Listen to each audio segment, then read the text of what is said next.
Diane Carson, retired film professor, St. Louis Community College at Merrimack, and some seminars at Webster University. What I really hope more than anything else is that people think, and that they think about what films do. Of course, I'd love them to all agree with me. I think I'm very progressive and insightful in my ideas, but I'm also excited anytime I talk with people because they bring things out from the films that I've never thought of.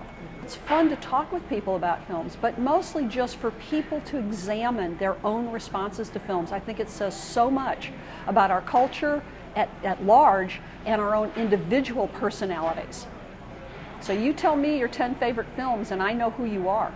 And my passion is to get people to start thinking about things and not to find intellectual activity, quote, boring.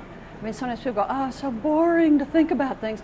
It's one of the most exciting things in the world that you can do is just to think and to not be challenged by difference. Starting with the fact that our society is so anti-intellectual.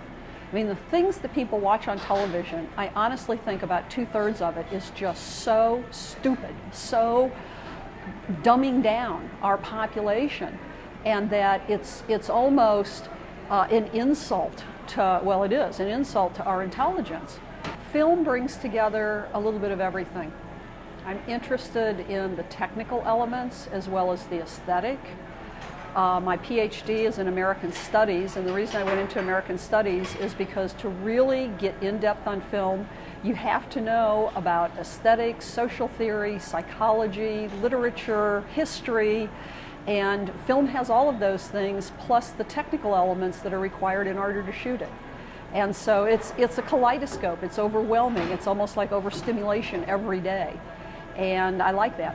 If I had about another 3 lifetimes, I would still have projects that I would like to work on, because exactly what I just said about film touches on so much that you can pursue literary connections, you can pursue technical changes, you can look at the aesthetics, you can look at social theory, psychology, and it reflects our culture. It reflects our culture or another country's culture as much as anything that we want to study. And so it seems to me if you're really involved with film and excited about film, there are always about 10 threads that you could be following, and you never have time for all of it. You know, it's just 24 hours in a day doesn't give you enough time. I've traveled the world, but I've also traveled the world through films. And it's a lot of the films that have made me want to travel the world. It's like I want to meet these people, I want to see how their culture works. And that's a real passion of mine, for people not to be so defensive about their own ideas and attitudes, and to be open to other people's ideas and cultures and totally different ways of looking at the world. And if we embrace that and aren't defensive about it, everybody's going to have a better life. Everybody's going to be happier, be more accepting.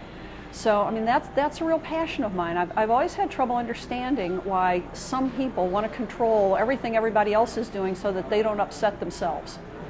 You know, it's like, live and let live.